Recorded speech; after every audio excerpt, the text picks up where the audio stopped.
Hey guys, Youth Fields here. Today we're going to be going over my portfolio for the week. So yeah, let's get straight into it. So basically, we can take a look at the weekly performance for S&P 500. As you can see, almost all green. There obviously um we have the energy sector here that is quite red as a whole here. So that kind of sucks, but overall, very green week, which I definitely noticed on my side, and I can also see on the S&P 500. So starting in here, we have 218.21. So we lost about $8 according to this on the Webull portfolio, but obviously, again, I don't really care too much about this one. But we have where is it? $15,380 in our M1 Finance portfolio. And since recording last video, we've gotten a security interest loan lending, which was 2 cents, and a dividend for United Healthcare at $4.51. So there's that.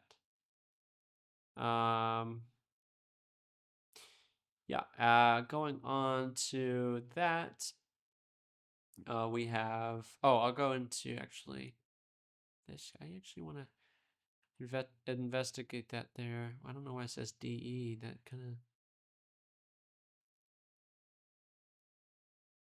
is that short for delisted? I don't actually know. I don't know if I've seen that before. DE. I don't know. We'll investigate that. I'll investigate that offline. Moving into the actual performance, though, we are up for 3.26%, $485 according to this, and going sector by sector. Largest sector was semiconductors, with the most being another week of nice AMD.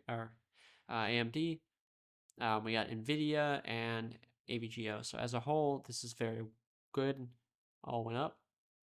Consumer discretionary, with the main one being Amazon and Home Depot.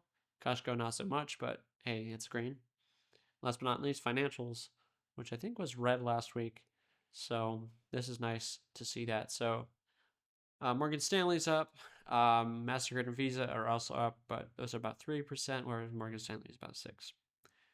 Now, real estate is down for us. Worst one being O Realty Income Corporation, but we're talking, pennies here, literally 31 cents. So industrials, the main one being both John Deere and RTX Company with Honeywell. Luckily, basically evened it out. And then utilities, the biggest loss there was Next Era.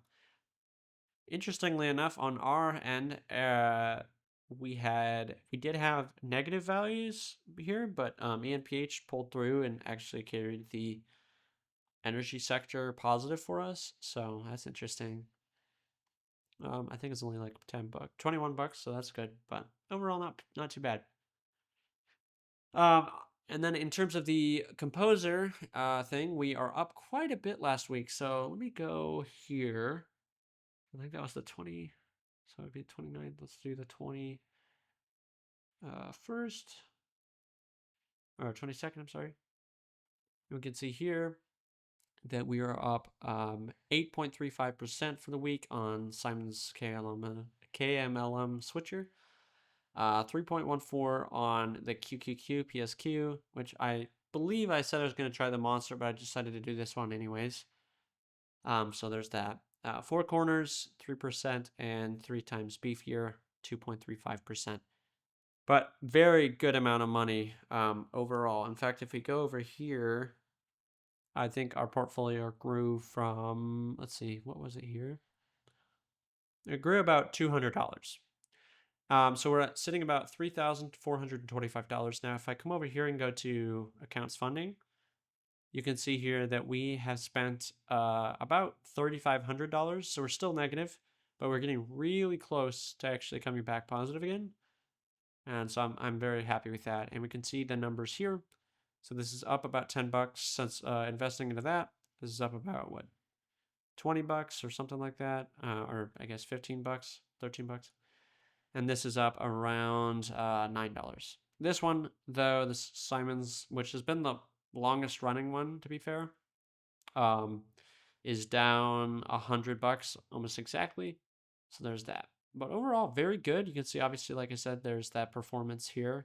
Wait, just from the, oh, I guess you can't see it, but that's about $200 gained on that alone. So very good performance. And I'm very excited to go into the next week. In terms of what we're holding on these, we have SFIX still. We have QQQ. We have more QQQ. And last but not least, we have SSO and TMF. So very good. I think all things considered, I'm very happy for the week. If we go over here for the weekly breakdown, we're up about $700, which is 3.83%, which is above the S&P 500. And the most exciting news of the entire video, in my opinion, is the fact that we're finally above our contributions. So we're $11 above our contributions, which kind of sucks because we've been in this for almost a year and we only have $11 to show for it. But overall, I'd say that's still a win. We were able to recover quite a bit. We're still about 6% away from the S&P 500, but I think overall we're really close to getting there. So that's very exciting. We can look at the daily tracker here just to confirm here. So we have $700 there. In terms of the highest growth portfolio for this week, we had $230 on the Composer end.